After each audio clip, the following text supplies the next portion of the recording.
नमस्कार सर जी, मैं महावीर नंद हरियाणा जिन से। ये सर आया महाराष्ट्र पुणे से, अभी इनका परिचय लेते हैं। नमस्कार सर जी। नमस्ते नमस्ते। सर जी, आपका नाम और परिचय। नाम मेरा नाथाभाऊ बबनराव उमाप। मी जातेगावरून आलेलो आहे, शिक्रापूर पुणे जिल्हा. तर इथं आल्यावरती येताना थोडी मनात धाकधूक होती, वेगळा अनुभव होता. पण इथं आल्यावरती थोडं व्यवस्थित म्हणजे प्रसन्न झालं म्हशी वगैरे बघून. तर असं वाटलं होतं की बाबा इकडं आल्यावरती आपली महाराष्ट्रात लोक इथं एक व्यवहार थोडा पहिला हे करतात, कमीमध्ये करतात, दुसरा करतात, तिसऱ्या चौथ्या व्यवहारामध्ये आपल्याला जास्त रेट लावतात.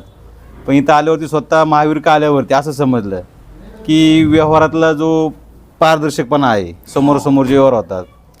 मी 1-2 ठिकाणी असा मला अनुभव आला 2 म्हशी खरेदी करताना की मी महावीरला सांगितलं की 1,35,000 रुपयाला एक म्हैस करा. तर महावीरने आपल्यासाठी ती एक म्हैस 1,70,000 रुपयाला काढली.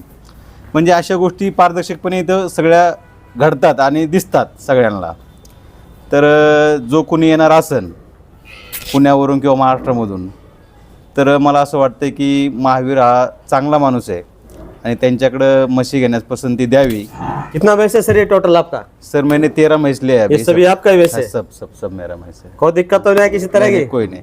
1,27,000 पासून तर 1,62,000 रुपयापर्यंत आमचा व्यवहार झालेला आहे. म्हणजे जशी म्हैस तसं रेट हे पण आहे. ते थंडीचे प्रमाण खूपच आहे, त्यामुळे येताना थोडं सर्व लोकांनी काळजी घ्या आणि या.